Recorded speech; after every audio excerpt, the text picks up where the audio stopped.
All right, so we got our first official look here at the Retroid Pocket Flip 2, as well as the different colorways and specs that are going to be in this thing. Now, pricing details aren't available yet. Pre-order dates aren't available yet. Those will be coming soon, but we got a first look at this thing. And it looks very cool. It just looks like a Nintendo DS with dual analog sticks.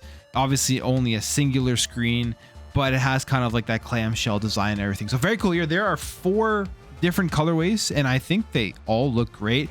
If I'm picking up one of these things, I'm probably going with the GameCube. I think that is my favorite look at this. It was between that or the Super Nintendo look one, but I think I would have to go with the GameCube. But you can see here, you have this blue one, you have the black one, you have the GameCube colored one. I love how they have the 2 colored analog sticks there with the yellow one represent that C stick. Super cool. And then you have the 16-bit, which basically I guess they just didn't want to call it the SNES, but that's the color that they went with. That's the scheme that they went with. So very cool stuff there. I think these all look great if you want to pick up one of these eventually when they do end up announcing the release date, pricing, and all of that stuff. So here are the specs for this thing. What's going to be running it. Now, it looks like there's 2 versions here of this device itself, and you have the one with the Snapdragon 865 in it, and then you have the Dimensity 1100. Now that's all well and good. They give you the names, they give you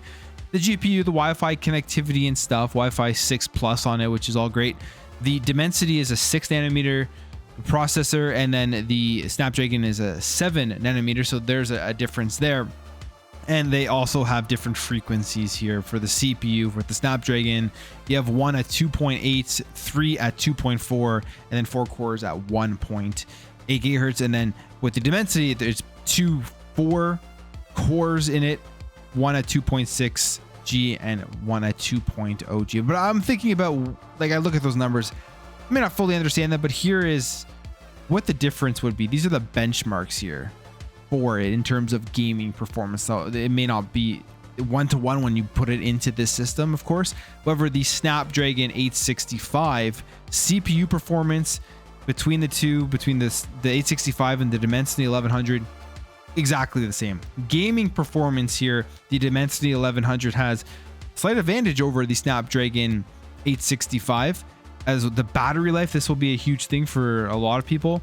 Pretty much the same, but the Dimensity 1100 has a slight advantage over that.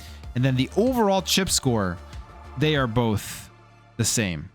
48, they rank it here on this benchmark site. So there doesn't seem to be really any difference here between the two itself. There are some pros here.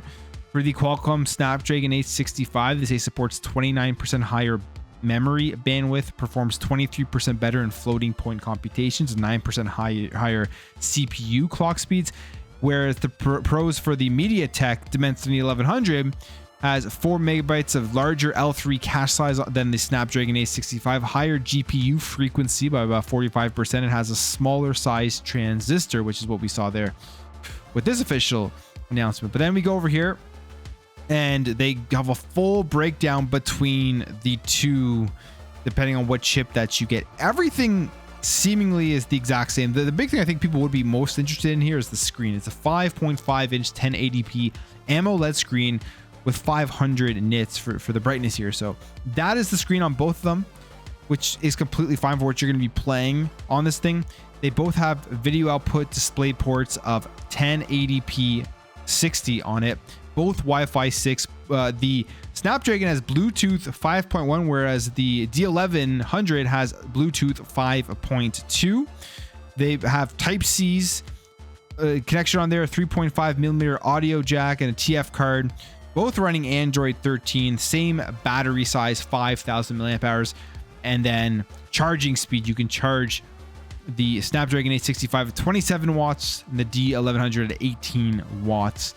And they're both the exact same weights and size, basically. So yeah, that is the difference. I mean, I don't think you're going to really have a difference in performance depending on which one you get, but I guess this is just the 2 chips that are in these things when you do buy it. But there is the Retroid Pocket Flip 2. I can't wait to see how much they price this for. You look at their website, they're like $200 is generally what these things go for, even less depending on what you get off of Retroid. Maybe we can go over to their website. You can see kind of what they sell everything at here. I mean, 220, 200, 140. So that is their current devices. Those are what you currently can go and buy. This one may be, I would say, probably closer to the 200 price range. Just, I mean, it is a flip up. There is some more materials in there. Obviously, it has better chips and everything in the system itself. So we will see, but this looks very, very cool with the whole clamshell design as well as the colorways that they do have on this. But let me know your thoughts on this. If you enjoyed the video, hit the thumbs up. If you're new here, hit the subscribe, and I'll catch you in the next video.